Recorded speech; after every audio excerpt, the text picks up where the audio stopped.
Hello students and welcome back to my channel. तो आज हम करने वाले हैं क्लास 12th का one of the most easiest simplest yet scoring chapter name microbes in human welfare. ठीक है, ये चैप्टर को अगर आप एक बार पढ़ लोगे तो आप बिल्कुल लॉस में नहीं जाओगे, चाहे आप बोर्ड्स में हो या नीट की मैं स्पेशली बात करूँ तो नीट से हर साल इसमें से 2 से 3 क्वेश्चन हर साल बनते हैं। ठीक है, तो इसीलिए इस चैप्टर को छोड़ने की गलती बिल्कुल मत करना। और बहुत इजी चैप्टर है, हम आज इस वीडियो में इसको डिटेल में कवर करेंगे, मतलब डिटेल में कवर करेंगे। इसको ऊपर ऊपर से नहीं बताऊंगी मैं, लेकिन आपको डिटेल में कवर कराऊंगी, शॉर्ट टाइम में कवर करा दूंगी। और ये मेरे खुद के नोट्स हैं, मैंने अपने टाइम पे बनाए थे, मेरे को 100% वर्क कर रहे थे, इसीलिए मैंने सोचा कि आपसे शेयर किया जाए और आपको इसी नोट्स के थ्रू पढ़ाया जाए। ठीक है, तो आपको एक आइडिया रहे कि किस तरीके से मैंने अपने टाइम पे नोट्स बनाए थे। ठीक है, तो देखो यहाँ पे सबसे पहले बात करेंगे कि माइक्रोब्स क्या होते हैं। अब बताओ आप मेरे को कि माइक्रोब्स क्या होते हैं। माइक्रोब्स यहाँ पर ऐसे माइक्रो ऑर्गेनिजम्स होते हैं, जैसे कि यहाँ पे बैक्टीरिया हो सकता है, साइनोबैक्टीरिया हो सकता है, फंजाई हो सकती है, प्रोटोजोआ हो सकते हैं, वायरस, प्रियॉन्स, वेरियोइड्स, बैक्टीरिया, फंजाई, है ना। अगर मैं बात करूँ तो इसको हम यहाँ पे बैक्टीरिया फंजाई को हम आर्टिफिशियल मीडियम में भी यहाँ पे कल्चर कर सकते हैं। ठीक है, तो ये सारे जो माइक्रोब्स हैं तो इनको हम ह्यूमन वेलफेयर में आज इस चैप्टर में किस तरीके से ये यूज़ होते हैं वो हम डिटेल में पढ़ेंगे। ठीक है, तो ये यूज़ हो रहे हैं, मतलब कैसे यूज़ हो रहे हैं, कहाँ से हमें वो बैक्टीरिया मिले होंगे, हमें कोई ऐसी स्ट्रेन मिलती है बैक्टीरिया, फंजाई या फिर किसी और की भी, किसी और, जैसे कि मान लो कि हमारे पास कोई साइनोबैक्टीरिया की कोई स्ट्रेन अच्छी है या फिर हमारे पास कोई बैक्टीरिया की स्ट्रेन अच्छी है, तो हम उसे कल्चर करते हैं आर्टिफिशियल मीडियम में। ठीक है, तो ये बहुत ज़्यादा हेल्प करेंगे हमारे ह्यूमन वेलफेयर में। अभी देखो यहाँ पे सबसे पहले यूज़ देखते हैं माइक्रोब्स का। तो यहाँ पे हम हाउस होल्ड प्रोडक्ट की बात करेंगे तो हम कर्ड में, फर्मेंटेड प्रोडक्ट और चीज़ में यहाँ पे यूज़ कर सकते हैं। किस तरीके से यूज़ होता है यहाँ पे कर्ड में, बताओ अब मेरे को, क्या एक बैक्टीरिया होता है, सबको पता होता है, लैक्टोबैसिलस। ठीक है, LAB का फुल फॉर्म बताओ बच्चों, लैक्टिक एसिड बैक्टीरिया। अब ये ऐसे ग्रुप ऑफ बैक्टीरिया होते हैं जो कि एक यहाँ पर फर्मेंटेशन परफॉर्म करते हैं। तो फर्मेंटेशन क्या है यहाँ पे, फर्मेंटेशन एक ऐसी प्रोसेस है जो कि यहाँ पे मतलब ऑक्सीजन की अब्सेंस में यहाँ पे ये चीज़ें हो रही होती है, फर्मेंटेशन की प्रोसेस हो रही होती है।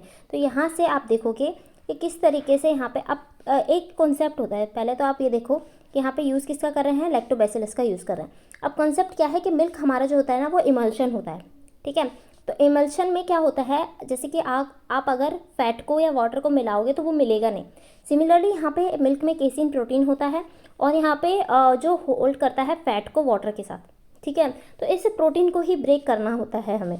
तो यहाँ पे मिल्क लेते हैं, उसमें लैक्टोबैसिलस हम डालते हैं। ठीक है, जो कि एक बैक्टीरिया की स्पेशल स्ट्रेन होती है जिसे हम डालते हैं। ठीक है, तो यहाँ से लैक्टिक एसिड फॉर्म होता है। अब लैक्टिक एसिड क्या करेगा, यहाँ पे प्रोटीन जो हमारे पास केसिन है उसको पार्सली डाइजेस्ट करेगा, तो मिल्क यहाँ से कोगुलेट हो जाएगा। फाइनली हमारा कर्ड यहाँ पे फॉर्म हो जाता है। और ये सारी चीज़ें एक ऑप्टिमल टेम्परेचर में हो रही होती हैं। घर में बनता है ना, तो आप देखते हो कि यहाँ पे एक ऑप्टिमल कंडीशन उसको देनी पड़ती है। ठीक है, रूम टेम्परेचर से उसको देना पड़ता है। एडवांटेजेस क्या है इसके भाई, B12 देखो पहला क्वेश्चन नीट में यहाँ से बना था कि क्या चीज़ यहाँ से, क्या इंपॉर्टेंस है इसकी, तो ये नीट का क्वेश्चन है, नीट PYQ है ना, ये ज़्यादा। ठीक है, तो ये यहाँ पे नीट PYQ है, इसको याद रखना है, B12। ठीक है, क्या इसका एडवांटेज है, तो यहाँ पे ये B12 फॉर्म करता है। ऑल्सो ये ग्रोथ ऑफ हार्मफुल माइक्रोब को यहाँ पे इनहिबिट करता है स्टमक में, और साथ ही साथ ये प्रोबायोटिक है।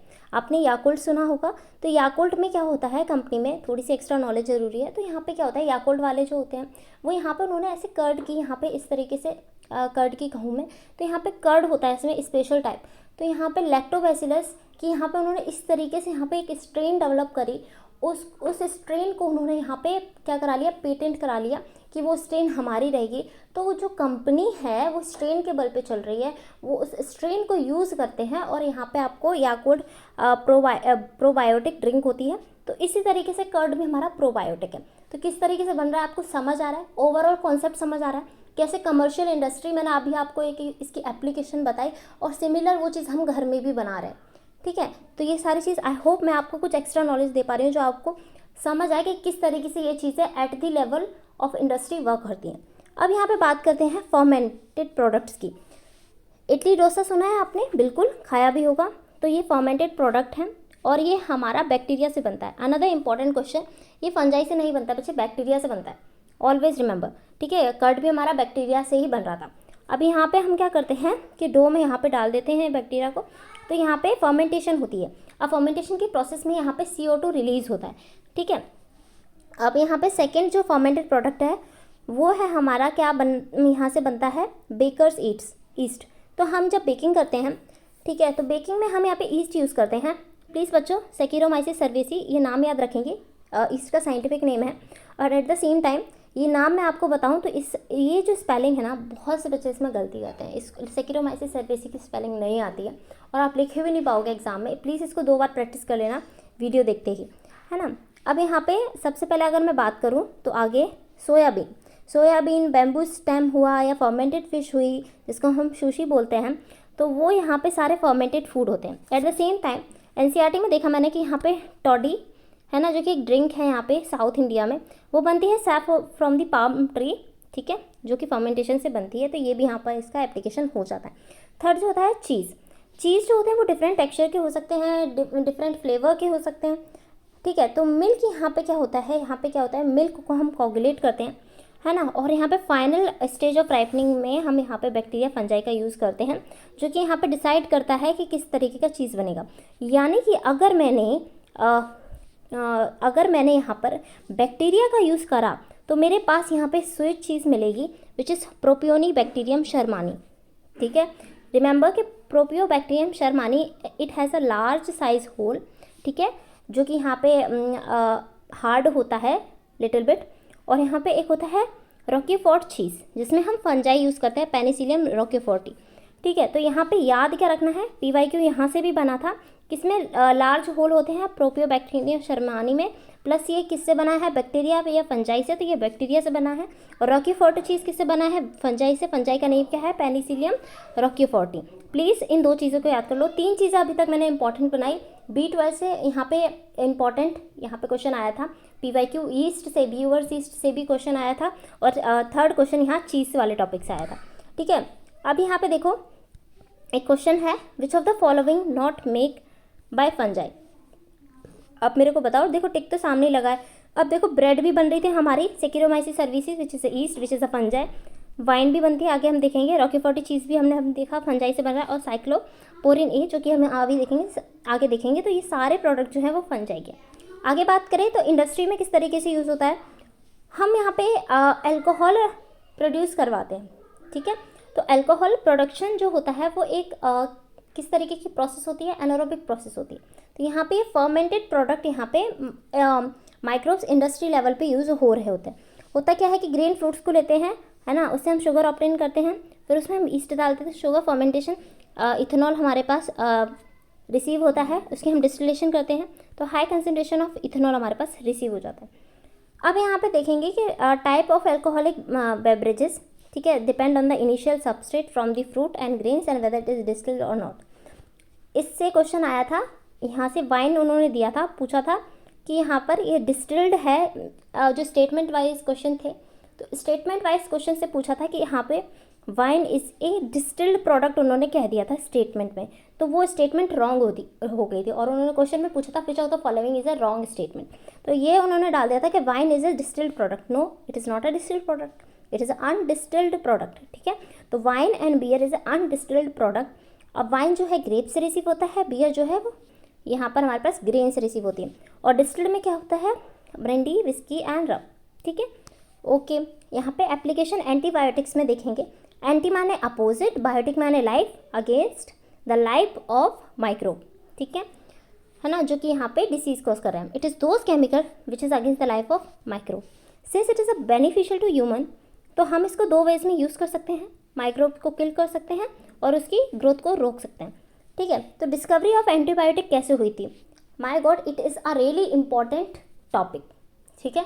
नॉट ओनली फ्रॉम देयर, आप यहाँ पे हमेशा याद रखो कि आगे भी जाके लाइफ में पूछेगा कोई कि भाई एंटीबायोटिक किसने बनाई थी भाई पहली बार, है ना, कैसे क्या प्रोसेस हुआ था, ये पूरा प्रोसेस यहाँ पे मैं बता देती हूँ, ठीक है। अलेक्जेंडर फ्लेमिंग थे, इन्होंने क्या करा, कल्चर करा बैक्टीरिया। बैक्टीरिया का नेम इंपॉर्टेंट है स्टेफाइलोकोकस, ठीक है। तो यहाँ पे उन्होंने अच्छे से कॉलोनी ग्रोथ की स्टेफाइलोकोकस की। फिर क्या करा, ड्यू टू सम मोल्ड्स, वो कुछ दिनों बाद आया, उन्होंने देखा ड्यू टू सम मोल्ड्स, ठीक है, no colony of staphylococcus is form. तो ऐसा क्या हुआ कि यहाँ पे नहीं बना, है ना। पेनिसिलियम नोटेटम फंजाई यहाँ पे प्रोड्यूस हुई, है ना। तो पेनिसिलियम ने यहाँ पे इसकी ग्रोथ रोक दी थी, किसकी, यहाँ पर स्टेफाइलोकोकस की, है ना। तो यहाँ पर ये डिस्कवरी पेनिसिलिन की किसने करी थी, अलेक्जेंडर फ्लेमिंग। मैं फिर से बोल रही हूँ, ना सिर्फ अभी एग्जाम के लिए, आगे भी जाओगे तो किसने डिस्कवर करी थी पहली बार, तो अलेक्जेंडर फ्लेमिंग, हमेशा याद रखना। और ये इन्होंने जानबूझ के नहीं करी थी कि आज मुझे एंटीबायोटिक बनानी, इट इज़ अ सेरेंडिपिटी, मतलब कि इन्होंने अचानक से ही देखा कि भाई यहाँ पर कुछ हो गया है, फिर उन्होंने देखा कि ये इसकी ग्रोथ को रोक रहा है, रिटार्ड कर रहा है, तो तब उन्हें पता चला, ओ, है ना। तो यहाँ से उन्होंने ये चीज़ बना दी कि हाँ, it is act as a antibiotic. आगे हमने इसका अच्छे से यूज़ भी करा था वर्ल्ड वॉर 2 में। क्या हुआ कि यहाँ पर अर्नस्ट चेन थे और हॉवर्ड फ्लोरे थे। तो चेन और फ्लोरे ने क्या करा, इन्होंने रोल ऑफ पेनिसिलिन को एज एन एंटीबायोटिक इस्टाब्लिश कर दिया, और इसीलिए इन्हें नोबेल प्राइज़ भी मिला था 1945 में, ठीक है। तो इन्होंने क्या करा कि यहाँ पर वर्ल्ड वॉर 2 में यहाँ पे जो इंजर्ड पेशेंट थे उन पे ये चीज़ यूज़ करी थी। नाउ अ डेज हम इसको बहुत सारे डिसीज़ में, जैसे कि यहाँ पर प्लेग, कुष्ठ रोग, है ना, डिप्थीरिया, हेपेटाइटिस, ट्यूबरक्लोसिस, आप जानते हैं एंटीबायोटिक हर जगह यूज़ हो रही है ना। It has a huge role, ठीक है। तो ये किसका एग्जाम्पल है, it is another important question, it is the example of amensalism, ठीक है। आप किस में पढ़ोगे, organism and population, already one shot करा दिया है, देख लेना जाके।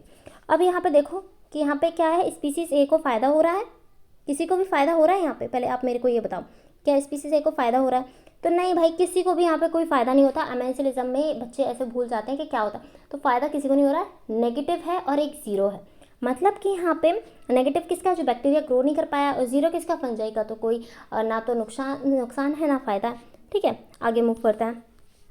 अब यहाँ पे भर भर के क्वेश्चंस आए हैं, जितने स्टार लगाने हैं ना इस टॉपिक पे लगा लो, जो अगले मैं यहाँ पे 5 to 7 मिनट्स लेने वाली हूँ। Please, it is an important question, emphasise कर रही हूँ, तो अगले 5 या 7 मिनट आपका फोकस इधर से उधर नहीं होना चाहिए। अभी देखो हम क्या करने वाले हैं, एसिड, एंजाइम और बायो एक्टिव मॉलिक्यूल्स पढ़ने वाले हैं। एसिड की बात करें तो यहाँ पे हम देखेंगे कि कौन सा माइक्रोब किस टाइप का एसिड प्रोड्यूस करता है, और जो माइक्रोब है बैक्टीरिया है या फंजाई है। तो मेरे पास 3 यहाँ पे बैक्टीरिया हैं, तीनों के नाम याद करोगे आप। लैक्टोबैसिलस से लैक्टिक एसिड निकलता है, ये तो याद हो ही जाना है। क्लॉस्ट्रीडियम ब्यूटालिकम से यहाँ पे हमारे पास ब्यूट्रिक एसिड निकलता है, और एसिटोबैक्टर एसिटाइज से हमारे पास एसिटिक एसिड निकलता है। और एक एस्परजिलस नाइगर है, ये एक फंजाई है जिससे सिट्रिक एसिड निकलता है। प्लीज़ बच्चे इसको याद कर लेना, a lot of question has been made, ठीक है। तो ये मैं ऐसे ही नहीं बोल रही हूँ, इसको याद करने वाली ही बात है, और इजी है, ये तो आपको सामने ही दिख रहा है, ये तो याद ही है, एल से एल, ठीक है। लैक्टोबैसिलस से लैक्टिक एसिड निकल रहा है, क्लॉस्ट्रिडियम बोट्यूलिनम से यहाँ पे हमारे पास ब्यूट्रिक एसिड निकल रहा है, एसिटोबैक्टर एसिटाइज से हमारे पास एसिटिक एसिड निकल रहा है, और एस्परजिलस नाइगर से सिट्रिक एसिड, ठीक है। अब आगे बात करते हैं एंजाइम्स की, ठीक है। फिर मैं बता रही हूँ यहाँ पर इस टॉपिक से, मैं यहाँ पे एम्फसाइज भी कर देती हूँ, इस टॉपिक से भी यहाँ पे बहुत सारे क्वेश्चंस बने हैं, ठीक है। जो मैं यहाँ पर नोट करा रही हूँ वो इम्पॉर्टेंट है। अब जैसे कि हमारे पास यहाँ पे एंजाइम का नेम क्या है, जाइमेज, ठीक है। तो जाइमेज एंजाइम है, प्रोड्यूस कहाँ से हुआ है, माइक्रोब जिसका नेम है ईस्ट, ठीक है। तो ईस्ट यहाँ पे ज़रूरी नहीं है कि यहाँ पर ईस्ट एक ही टाइप का, अलग अलग टाइप के ईस्ट होते हैं। यहाँ पे जाइमेज प्रोड्यूस करा है। अब इसका रोल क्या है, यहाँ पे इथेनॉल प्रोडक्शन में इसका रोल है।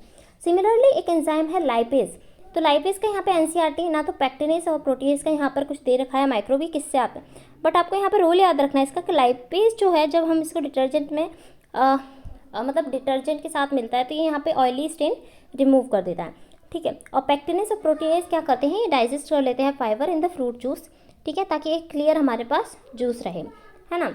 अब यहाँ पे इससे क्वेश्चंस बने हैं, अलॉट ऑफ क्वेश्चंस।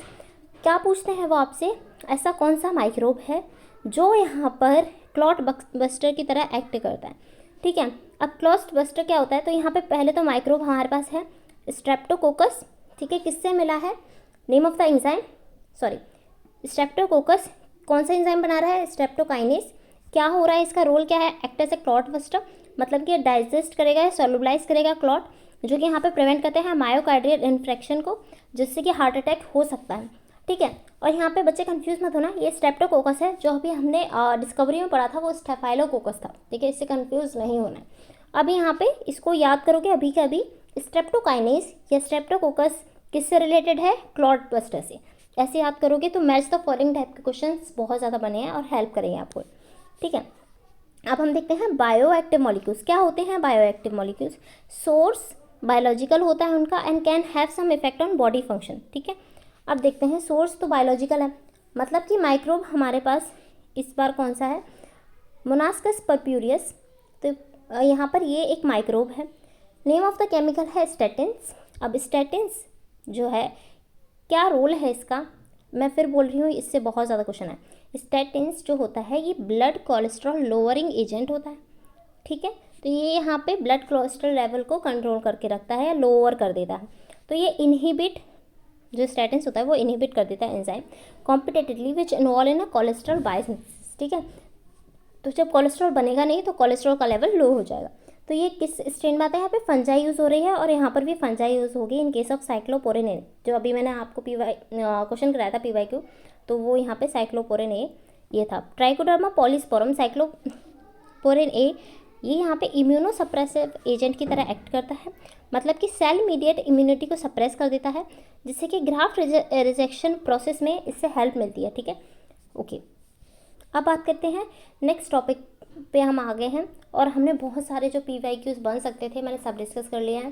ठीक है, अभी हम सीवेज ट्रीटेड प्लांट में आते हैं। अब सीवेज ट्रीटेड प्लांट से यहाँ पे एज सच क्वेश्चंस आते हैं, ज़्यादा नहीं आते हैं, मेजॉरिटी जो क्वेश्चंस मैंने आपको अभी ऊपर से बता दिया है। अब इसको हम फटाफट से ख़त्म कर लेते हैं। अब ज़रूरी नहीं है कि आगे ना आए, हर एक टॉपिक इंपॉर्टेंट है, फर्दर भी आ सकता है। अब यहाँ पे देखते हैं सीवेज ट्रीटमेंट प्लांट क्या होते हैं, आपने कभी ना कभी सुना होगा। ठीक है, तो आज हम इसको पढ़ने जा रहे हैं। सीवेज क्या होता है, हाउस होल्ड वेस्ट वाटर होता है, human excreta, waste food, microbe और कुछ भी अदर वेस्ट जो कि ऑर्गेनिक हो नेचर में, है ना। अब यहाँ पे सीवेज ट्रीटमेंट प्लांट के कुछ स्टेप्स होते हैं, primary treatment, secondary and tertiary treatment. ठीक है, तो यहाँ पे प्राइमरी ट्रीटमेंट में क्या होता है, कोई भी चीज़ आपके पास मान लो अगर आती है, मतलब सोच एक बार ब्रॉड पर्सपेक्टिव से सोचो कि यहाँ पे सीवेज ट्रीटमेंट प्लांट में हो क्या रहा होगा। प्राइमरी ट्रीटमेंट ये होता है कि जैसे ही सीवेज आए या ऑर्गेनिक वेस्ट आए तो हम क्या करते हैं, उसको यहाँ पे सीक्वेंशियल फिल्टरेशन करा देते हैं इसकी, है ना। सीक्वेंशियल फिल्टरेशन कराते हैं, मतलब क्या है इसका कि यहाँ पर हम उसका पहले तो मल्टीपल फिल्टर कराएंगे ताकि लार्ज साइज वेस्ट जो है वो ऑलरेडी रिमूव हो जाए।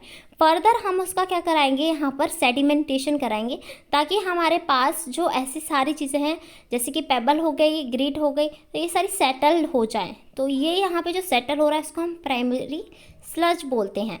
ठीक है, जो कि सम वेस्ट सेटल कुछ हो जाए, कुछ भी वेस्ट जहाँ सेटल हो रहा है उसको सेडिमेंटेशन हम बोल देंगे, तो ये प्राइमरी स्लज बना देता है।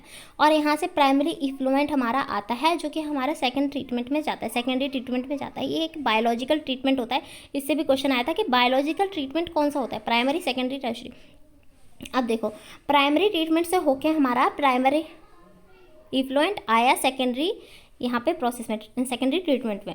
तो यहाँ पे सबसे पहले हमारे पास एक एरेशन टैंक होता है, ठीक है, जहाँ पे हमारे पास जो होते हैं एरोबिक बैक्टीरिया डाल दिए जाते हैं। तो होता क्या है कि यहाँ पर बहुत सारे फ्लॉक्स बन जाते हैं, उसके बाद हम इसे डालते हैं सेकेंडरी सेटलिंग टैंक में। तो हो गया क्या, अब यहाँ पे फ्लॉक्स बन गए, सेटलिंग टैंक में वो फ्लॉक्स सेटल हो जाते हैं, इसको हम एक्टिवेटेड स्लज बोल देते हैं, है ना। तो यहाँ पर हमारे पास सेकेंडरी इफ्लुएंट निकल जाता है जो कि फर्दर हम रिवर में डाल सकते हैं। और यहाँ पर हम इसको थर्ड स्टेप में क्या करते हैं, एनारोबिक स्लज डाइजेस्टर में डालते हैं। उसके बाद यहाँ पे बायोमास प्रोड्यूस होता है ना, बायोमास से ही यहाँ पे हम बायोगैस आगे फर्दर जाके बना सकते हैं। तो इसी प्रोसेस को डिटेल में यहाँ पे लिखा हुआ है कि एरेशन टैंक में क्या हुआ, ठीक है, और यहाँ पे इस तरीके से चीज़ें लिखी गई हैं। अब एक चीज़ इम्पॉर्टेंट है कि यहाँ पर बहुत सारे टीचर या फिर बच्चे, मैं दोनों की ही बात करूँगी, इवन कुछ टीचर्स को मैंने देखा है कि उन्होंने बायोगैस का कंपोजिशन पूछा गया था तो उन्होंने कहा कि बायोगैस में चारों आते हैं, हमारे पास मीथेन भी आती है, CO2 भी आती है और हाइड्रोजन भी आती है, हाइड्रोजन सल्फाइड भी आती है। नो बच्चों, it's a big no, please noted here, note ऐसी चीज़ को करना चाहिए जो कि यहाँ पे इंपॉर्टेंट हो। बायोगैस प्लांट लैक्स H2S, यानी कि उसमें हाइड्रोजन सल्फाइड नहीं होती है, ठीक है, नहीं होती है, प्लीज़ टेक इट बच्चों। STP प्लांट में यहाँ पे हाइड्रोजन सल्फाइड बनती है, बट बायोगैस प्लांट में यहाँ पे हाइड्रोजन सल्फाइड नहीं होती है। समझ आ गई बात, इट इज़ रियली इंपॉर्टेंट बच्चों, ये मैंने कुछ टीचर्स को भी ये बताते हुए देखा है ना। व्हाट इज़ DO, DO क्या है, डिजॉल्व ऑक्सीजन होती है बच्चों DO, है ना। BOD क्या होता है, तो बायो केमिकल ऑक्सीजन डिमांड है भाई, किसकी डिमांड है, amount of O2 required to oxidise organic waste, ठीक है। ऑर्गेनिक वेस्ट को ऑक्सीडाइज करने के लिए यहाँ पर हमारे पास जिसको हम बोलते हैं BOD, ठीक है, ये ऑक्सीजन की डिमांड है एक ऑर्गेनिक वेस्ट को डाइजेस्ट करने के लिए। जितना ज़्यादा ऑर्गेनिक वेस्ट होगा उतना ही ज़्यादा यहाँ पे बायोलॉजिकल ऑक्सीजन डिमांड होगी, तो उतना ही ज़्यादा पॉल्यूटेड वाटर होगा। यानी कि किसी पॉल्यूटेड वाटर का BOD ज़्यादा होगा तो मतलब वो वाटर पॉल्यूटेड होगा या अनपॉल्यूटेड होगा, ऑब्वियसली पॉल्यूटेड होगा, ठीक है। जिसको ज़्यादा नीड है बायोलॉजिकल ऑक्सीजन डिमांड की वो ज़्यादा पॉल्यूटेड होगा। BOD is measured indirectly by change in oxygen level, और BOD जैसा जितना ज़्यादा बड़ा होगा, जितना ज़्यादा होगा उतना ही ज़्यादा ऑर्गेनिक वेस्ट होगा, ज़्यादा O2 यहाँ पे कंज्यूम होगी। डिसॉल्व ऑक्सीजन की बात करूँ तो ये क्या होगा, इट विल डिक्रीज, मतलब, और केमिकल ऑक्सीजन डिमांड भी एक और टर्म होता है यहाँ पे। देखो जैसे कि ऑर्गेनिक और inorganic both type of waste को हम ऑक्सीडाइज कर सकते हैं, दोनों तरीके के यहाँ पे वेस्ट को यहाँ पे O2 की ज़रूरत होती है, इसको हम केमिकल ऑक्सीजन डिमांड बोल देते हैं। तो मतलब केमिकल ऑक्सीजन डिमांड और BOD जितना ज़्यादा होगा उतना ही ज़्यादा ऑर्गेनिक वेस्ट होगा, ठीक है। और सिमिलरिटी इधर है, जैसे COD ज़्यादा होगा केमिकल ऑक्सीजन डिमांड, तो उतना ही ज़्यादा क्या होगा जिसमें इनऑर्गेनिक वेस्ट ज़्यादा होगा। देखो हम BOD की बात ऑर्गेनिक वेस्ट की के बारे में, जब हम ऑर्गेनिक वेस्ट की बात करते हैं तब हम BOD को कंसिडर करते हैं, लेकिन जब हम इनऑर्गेनिक वेस्ट जितना ज़्यादा होगा उसमें तो BOD होगा ही नहीं, उसमें हम बायोलॉजिकल ऑक्सीजन डिमांड कंसिडर नहीं करेंगे, उसमें हम केमिकल ऑक्सीजन डिमांड कंसिडर करेंगे, क्योंकि केमिकल ऑक्सीजन डिमांड में हमारे पास दोनों वेस्ट इंक्लूड होते हैं, वेदर इट इज़ ऑर्गेनिक और इनऑर्गेनिक। होप सो ये कंसेप्ट भी आपको क्लियर हो गया हो, है ना। आई होप सो बच्चों मैं आपको सब कुछ क्लियर करा रही हूँ डिटेल में, ठीक है। मैं स्टार्टिंग से ही इतना मतलब डिटेल में थोड़ा पढ़ती थी सो दैट कि वो चीज़ मुझे आगे जाके भी काम आए, ठीक है। Even in my today's career these things will work for me, है ना। और जितना मेरे पे हो सकता है मैं आपको उतना ही कराऊंगी, और आप मेरे को कमेंट में बताना कि आपको कैसी वीडियो लगी, क्या मैं आपको डिटेल में एक्स्ट्रा नॉलेज देती हूँ, वो आपको सही लगती है या नहीं लगती है, मेरे को आप बता दिया करो, ठीक है। अब यहाँ पे देखो मोर ऑर्गेनिक वेस्ट जितना ज़्यादा होगा, फिर से वही बात है, उतना ही ज़्यादा BOD होगा। तो इन शॉर्ट मैं क्या कह सकती हूँ यहाँ पर कि वेस्ट जितना ऑर्गेनिक ज़्यादा होगा उतना ही ज़्यादा BOD होगा, और उतना ही कम यहाँ पे DO होगा, जो कि कंडीशंस की बात है, ठीक है ना। कंडीशंस अप्लाइड है। अब ये एक फ्लो चार्ट है, एग्ज़ाम में बना के आओगे CBSE में, मार्क्स आपके कहीं नहीं गए, प्लीज़ नोट इट हियर, ठीक है। क्या हुआ प्राइमरी ट्रीटमेंट में, क्या हुआ फिल्टरेशन सेडिमेंटेशन, प्राइमरी स्लज बना, प्राइमरी इफ्लुएंट आगे गया तो यहाँ पे एरेशन टैंक में गया जहाँ पे एरोबिक डाइजेशन हुआ और DO डिक्रीज हुआ, फ्लॉक्स बने, तो यहाँ पे फिर ये सेटलिंग टैंक में गया, ये एक्टिवेटेड स्लज में एक्टिवेटेड स्लज बना जो कि यहाँ पे एनारोबिक स्लज डाइजेस्टर में गया, है ना। तो यहाँ पे अब फिर हम देखते हैं कि ये यहाँ पे सेकेंडरी इफ्लुएंट हमारा टर्शरी ट्रीटमेंट के लिए गया, जिसमें हम UV क्लोरीन डाल के यहाँ पर हमारा वाटर जो है थोड़ा क्लीन हो जाता है, और यहाँ पे इसको हम रिवर में भी यहाँ पे आगे डाल सकते हैं। Please take it seriously this chart, आप स्क्रीनशॉट ले लो, इसको देख लो, आपको समझ आ जाएगा। गंगा एक्शन प्लान और यमुना एक्शन प्लान, ठीक है। तो ये एक large number of STP need to be considered before release of effluent of in water, ठीक है। तो इफ्लुएंट को वाटर में रिलीज़ करने से पहले या रिवर में रिलीज़ करने से पहले हमें STP से यहाँ पे इसको क्या कराना होगा, इसको यहाँ पे अच्छे से क्या सीक्वेंशियल फिल्टरेशन वगैरह सारे प्रोसेस हमें इसको कराने होंगे, यानी कि इसके प्लांट में हम यहाँ पे वाटर को थोड़ा सा तो अच्छा बना के ही रिवर में डालेंगे, सो दैट यहाँ पे कोई भी यहाँ पर हार्मफुल इन्वायरमेंट क्रिएट ना हो, ठीक है। बायोगैस प्लांट क्या है, अब बायोगैस प्लांट्स क्या है, microbe digestion can produce gases, normally aerobic digestion हो सकता है जिसमें CO2 फॉर्म बन सकती है, एनारोबिक डाइजेस्ट हो सकता है CO फॉर्म होगी, पर वो प्रोसेस फर्मेंटेशन कहलाती है, ठीक है, जो कि मैं आपको हर बार बता रही हूँ। और ये टेबल मैंने आपको बताया कि बायोगैस प्लांट में यहाँ पे हमारे पास मीथेन CO2 H2 होती है, लेकिन STP प्लांट में या सीवेज ट्रीटमेंट प्लांट में हमारे पास मीथेन CO2 और H2S होती है, हाइड्रोजन सल्फाइड, ठीक है। इन केस ऑफ दिस यहाँ पे हाइड्रोजन भी हो सकती है, ठीक है ना। कुछ anaerobic digestion can produce some gases जैसे कि मीथेन होती हैं। अब जो टाइप ऑफ गैस डिपेंड करती है कि किस तरीके के यहाँ पे हमारे पास मीथोजेंस होते हैं। अब मिथेनोबैक्टीरियम जो कि प्रोड्यूस करता है मीथेन, ये हमारे रूमिनेंट ऑफ काऊ के गट में पाया जाता है हमारे पास। तो type of raw material cattle excreta rich in cellulose, तो सेलुलोज हमारे पास हाई कंटेंट देता है मीथेन का, और रूमिनेंट नेचुरली मिथेनोबैक्टीरियम यहाँ पे प्रेजेंट रहते हैं, ठीक है। इस तरीके से हमारे पास बायोगैस प्लांट में हमारे पास बायोगैस प्रोड्यूस होती है। इसका कंपोजिशन पूछा जाता है, इंपॉर्टेंट है। एनसीईआरटी में डायग्राम दिया है, उसको भी देख लेना है। और ये मैंने अपने तरीके से बनाया है, किस तरीके से हम एक्स्ट्रा वाटर को डालते हैं और किस तरीके से यहाँ पे चीज़ों को यूज़ किया जा सकता है, इसको सप्लाई भी करते हैं आगे जाके। तो गैस कौन कौन सी प्रोड्यूस हुई, मीथेन, H2 और CO2, ये मेजर कंपोनेंट होते हैं। ऐसी बात नहीं है कि और गैसेस प्रोड्यूस नहीं होती है, they are the gases which is produce from this, but these are the major components. Okay, so it's around 10 to 15 feet deep. And now the important two terms, these are developed by the IARI, which is Indian Agriculture Research Institute, and KVIC, which is Khadi Village and Industry Commission. Okay, अब bio control agents की बात करते हैं। तो chemical pesticides, bio control agent क्या है, क्या समझ आ रहा है आपको कि ये कुछ कंट्रोल करेंगे ऐसे, ये कुछ ऐसे बायो कंट्रोल एजेंट्स होते हैं जो यहाँ पे कुछ ना कुछ तो कंट्रोल करेंगे, जो कि हार्मफुल इन्वायरमेंट क्रिएट करते हैं। अब वो हार्मफुल इम्पैक्ट कौन कौन से हो सकते हैं, जैसे कि यहाँ पे ये जो होते हैं बायो मैग्निफिकेशन क्रिएट कर सकते हैं। ठीक है, तो केमिकल पेस्टिसाइड जब हम यूज़ करते हैं तो ऑब्वियसली कुछ ना कुछ इसका हार्मफुल इम्पैक्ट होगा।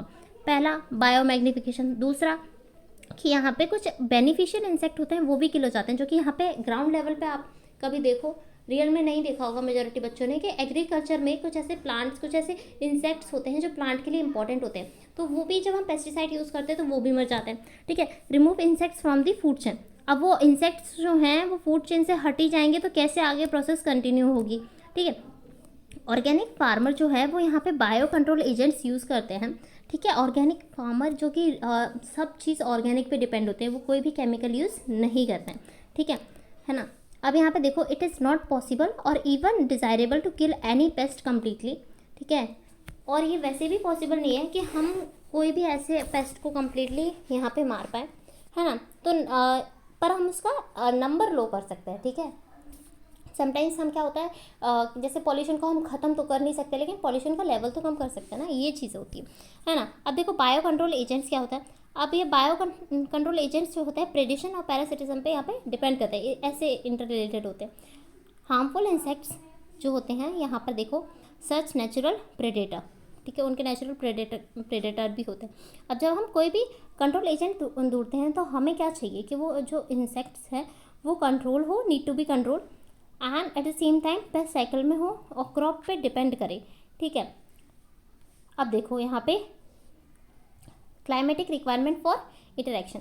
अब यहाँ पे देखो जैसे लेडी बर्ड है, अब लेडी बर्ड एक इंसेक्ट है जो कि एफिड्स को किल करेगी। ड्रैगन फ्लाई आप देखोगे कि मच्छरों के ऊपर एक ड्रैगन फ्लाई हमेशा उड़ती रहती है, तो वो यहाँ पे इसको किल करती है ना, वो उसका नेचुरल प्रेडेटर हो गया, है ना।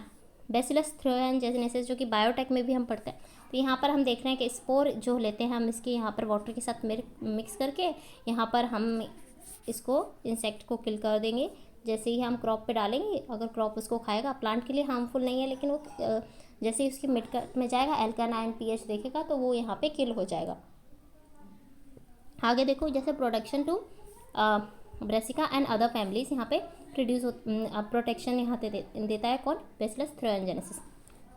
ट्राइकोडर्मा क्या करता है यहाँ पे, इंपॉर्टेंट क्वेश्चन इससे CBSE से आया हुआ है यहाँ पे ट्राइकोडर्मा से। ये क्या है, फंजाई है, एट द सेम टाइम कहाँ मिलती है, ये क्वेश्चन आया था। तो यहाँ पर present in root, protect from the root borne pathogen, तो रूट बॉर्न पैथोजन से ये प्रोटेक्ट करता है।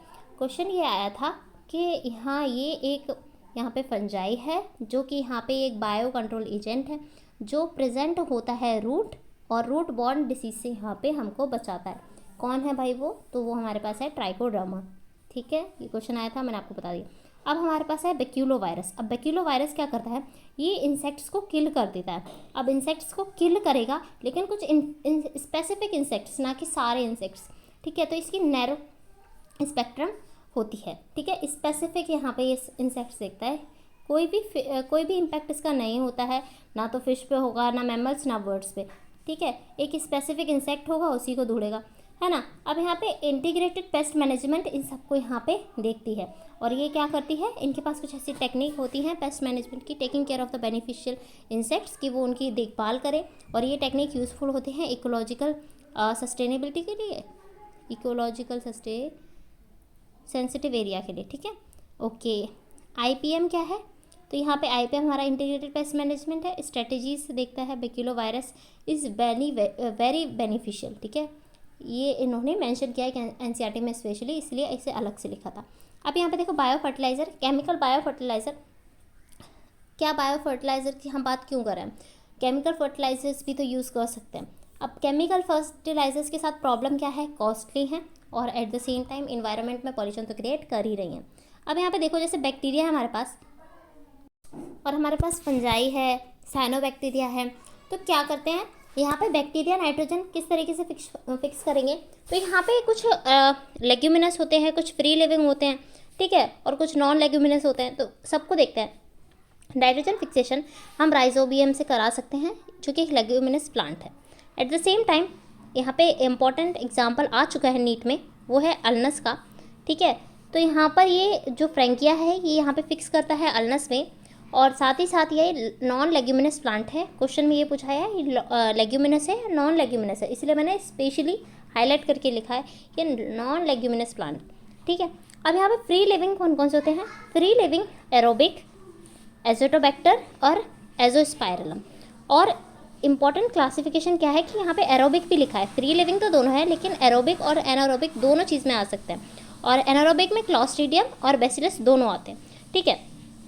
अब यहाँ पे देखेंगे साइनोबैक्टीरिया, साइनोबैक्टीरिया में हम देख रहे हैं cyanobacteria azolla, fern, leaf have Anabaena, ये स्पेलिंग सही नहीं है, एनाबिना सही करना है आप, ठीक है। नॉस्टॉक, एनाबिना, ऑसिलोटोरिया, ये सारे क्या हैं यहाँ पर फिक्स करते हैं नाइट्रोजन को, ठीक है। फ्री लिविंग है और पैडी फील्ड में यहाँ पे फिक्स करते हैं नाइट्रोजन को। Eight the same time production food synthesis भी ये यहाँ पे करते हैं। Fungi, very important questions was coming from this topic. क्या करता है, पहले तो फंजाई देखो, फंजाई यहाँ पे क्या है, एक माइक्रोराइजा है, ये एक न्यूट्रिएंट डिपेंडेंट है, न्यूट्रिएंट डिपेंडेंट सॉइल ओलिगोट्रॉफिक। क्या होता है ये यहाँ पे सिम्बायोटिक एसोसिएशन में रहता है, ठीक है, with the roots of higher plants, mycorrhiza. Genus Glomus की अगर मैं बात करूँ तो विच फॉर्म माइक्रोराइजा, क्या इसका रोल है, क्या करता है ये यहाँ पे इंक्रीज करता है area for water and mineral absorption, साथ ही साथ फॉस्फोरस को सॉइल से एब्जॉर्ब करके प्लांट को देता है, प्रोटेक्ट करता है ड्रॉट से, ठीक है, और यहाँ पे प्रोटेक्ट करता है सैलिनिटी से, है ना, और protect root from the some pathogen as well. इतना ज़्यादा ये यहाँ पे इसको फ़ायदा करता है। बदले में इसको क्या चाहिए होता है, जैसे कि यहाँ पे न्यूट्रिएंट डिफिशिएंट होता है ये, तो बस इसको न्यूट्रिएंट चाहिए होता है, ये प्लांट से कहता है कि बस तुम मुझे न्यूट्रिएंट दो, मैं तुम्हें इतने सारे फंक्शन परफॉर्म कर दे दूँगा, ठीक है। तो इतने सारे जो फंक्शंस हैं इसमें क्वेश्चन पूछा गया था, ये PYQ आया था कि इनमें से कौन सा फंक्शन नहीं है, ठीक है। तो कौन कौन से फंक्शन है वो आप पढ़ लो। पहले तो सरफेस एरिया इंक्रीज़ कर रहा है, फॉस्फोरस यहाँ पे एब्जॉर्ब कर रहा है, ड्रॉट से प्रोटेक्ट करता है, सैलिनिटी से प्रोटेक्ट करता है, और जो यहाँ पे कुछ पैथोजेंस जो कि यहाँ पे हार्मफुल होंगे इस प्लांट के लिए उससे भी प्रोटेक्ट करता है। आई होप ये चैप्टर मैंने आपको डिटेल में कवर करा दिया। वीडियो पसंद आई हो तो लाइक करना, चैनल को सब्सक्राइब करना। नेक्स्ट वीडियो भी आ रही है, अगली बार से जो नोट्स होंगे मेरे उनमें मैं NCERT क्वेश्चंस भी ऐड कर दूंगी, सो दैट आपको कोई भी दिक्कत ना हो। आप मुझे कमेंट में बताना नीट के PYQ भी ऐड करना है, मैं वो भी कर दूंगी। होप सो आपको वीडियो अच्छी लगी हो। चलिए मिलते हैं नेक्स्ट वीडियो में, टिल देन कीप स्टडी।